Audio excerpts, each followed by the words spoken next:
your time and taking a look, because you can learn a lot. It's a fascinating program, and I'm wondering, it may not be your intent, but I wonder if some people have ever used this as maybe a springboard to professional advancement, or maybe even sold some of their ideas.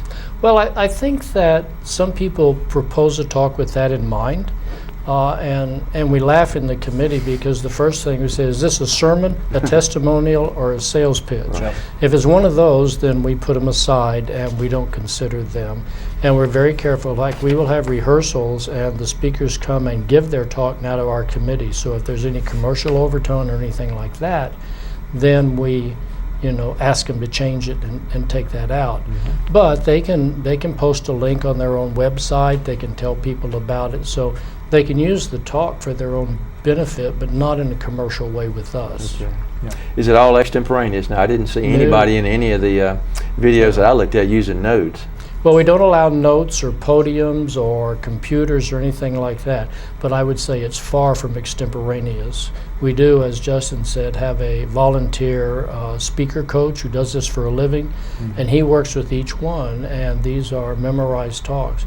His father told me that Justin gave it to his parents about 20 times before he got finished. So they really go through it, and they know what they're going to do and what they're going to say. And we run them through it a couple of times, and then they can come by a day before, and they can be at Triad stage exactly where it's going to do, and they can run through their talk there to get a feel for the venue also. So we try to make them comfortable, but I would say none of these folks are professional speakers. Many of them have spoken. In fact, in some ways, that's a challenge for us, because if you have a person who has a style of speaking, like, say, a college professor, we want them to talk like a TED Talk, not like a college professor. So we have to sort of counsel them ways to change. In fact, one of the professors said, there's not enough time to really explain. I have to be very specific. So in a class, I can go back over it again. I said, that's the point.